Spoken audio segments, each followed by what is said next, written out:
Assalamualaikum warahmatullahi wabarakatuh. Saya Miranda Agustin dari kelas 10 TKP. Di sini saya akan menceritakan sebuah legenda dari cerita Sang Kuryang. Pada zaman dahulu kala, terdengar kisah dari salah satu putri di Jawa Barat yang bernama Dayang Sumbi yang mempunyai anak bernama Sang Kuryang. Pada suatu hari, Sang Kuryang pergi berburu ditemani oleh seekor anjing bernama Tumang. Tetapi Sang Kuryang tidak tahu bahwa anjing itu adalah titisan dewa dan juga sekaligus bapaknya. Pada saat berburu, Sang Kuryang bertemu dengan seekor rusa.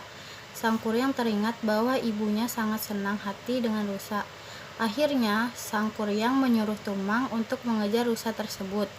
Namun, Tumang kehilangan jejak rusa tersebut, dan Sang Kuryang menjadi marah karena Sang Kuryang sangat ingin memberikan hati rusa kepada ibunya.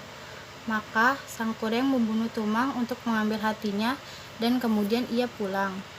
Sesampainya di rumah, Sang Kuryang memberikan hati didapatkannya dari berburu kepada ibunya untuk dimasak.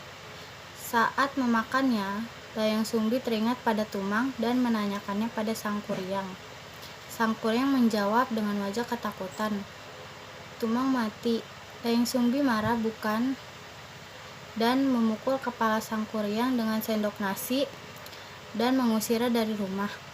Setelah kejadian itu, Dayang Sumbi sangat menyesalinya. Ia selalu berdoa dan sangat tekun betapa hingga suatu hari Sang Dewata memberikan anugerah kepada Dayang Sumbi, yaitu berupa kecantikan abadi dan tidak pernah tua. Setelah diusir ibunya, Sang Kuryang berkelana ke berbagai tempat. Akhirnya Sang Kuryang kembali lagi ke tempat Dayang Sumbi. Kemudian kedua orang tersebut pun bertemu. Sang Kuryang akhirnya jatuh hati kepada Dayang Sumbi. Sang Kuryang pun melamar Dayang Sumbi dan Dayang Sumbi pun menerimanya.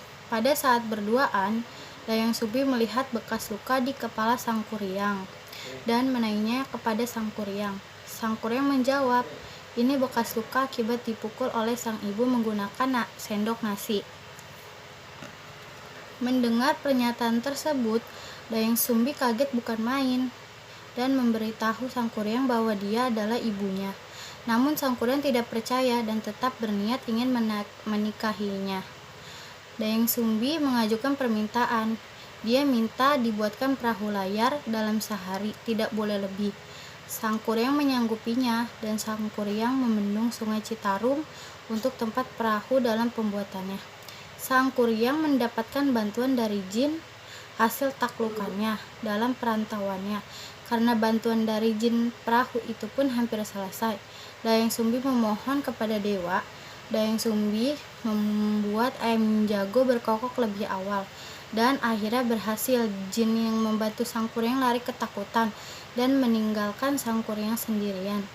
Karena kesal, perahu itu ditendangnya dan terjatuh di atas gunung dan menyatu dengan gunung. Dan bernakian dari cerita legenda saya, kurang lebihnya mohon maaf. Wassalamualaikum warahmatullahi wabarakatuh.